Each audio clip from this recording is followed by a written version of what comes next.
Welcome for His namesake. So glad to have you here. I'm Valentine, and this is God and Our Story series. And this true story was submitted by myself, and it's titled My Homeschool and Public School Experiences. I've had a unique schooling journey, and that I was homeschooled as well as attending public schools. If there are parents listening, I will not say which is better for you or your child, as it greatly depends on life circumstances and what the child's needs are. I'm just sharing my experiences.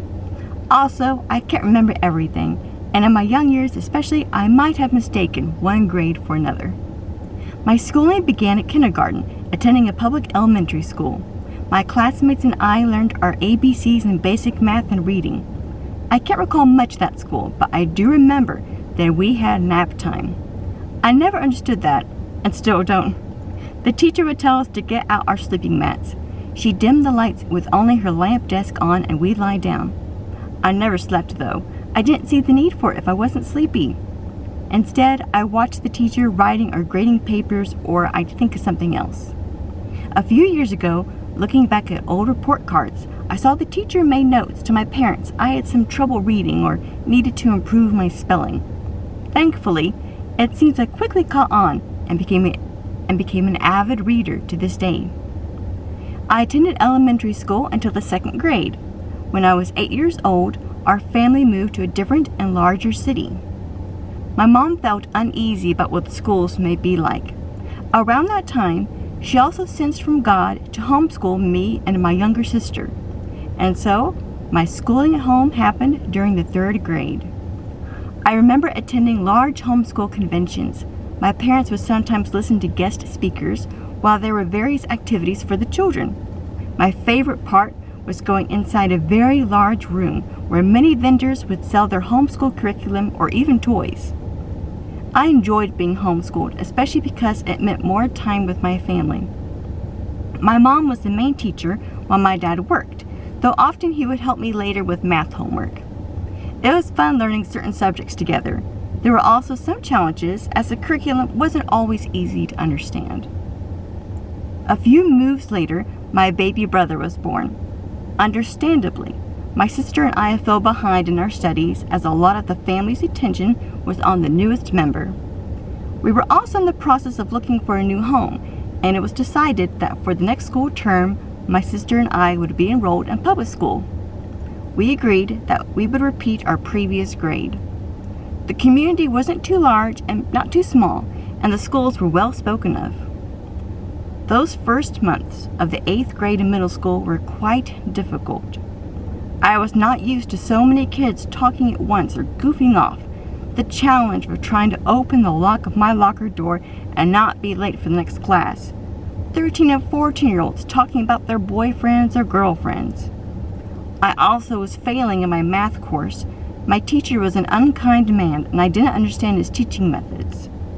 I'll never forget when our progress reports were handed out, and I saw an overall score of 64, a D. I was so ashamed and embarrassed to bring it before my parents, but thankfully they understood and were sympathetic. I missed my family terribly, as we had always been together, and now I couldn't see them until late afternoon when I was picked up. I would cry each morning as my mom would take me to school. Please let me be homeschooled, please. Though concerned, I think my parents knew that it would take time to adjust to this new environment. They contacted the school counselor, who recommended I have a weekly visit with an older high school student who would be a listening ear as well as a support.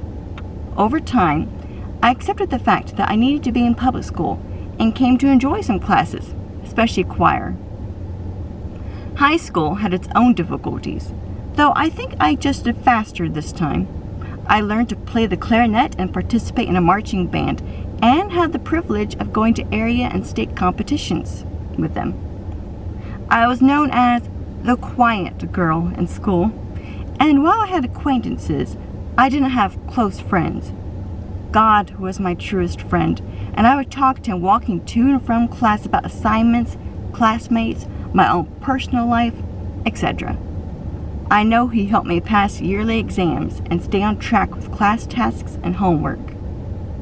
Nearing the first term of my junior year, our family sensed that homeschooling could now take place.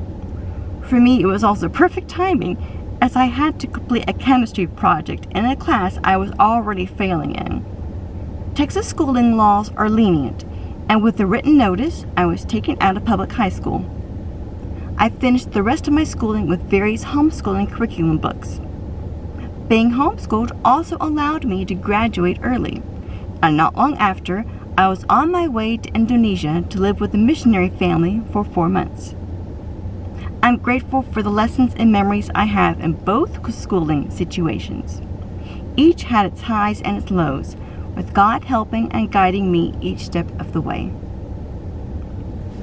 So there you have it, a bit of my schooling journey, and I'm so thankful for God getting me through some of those difficult situations.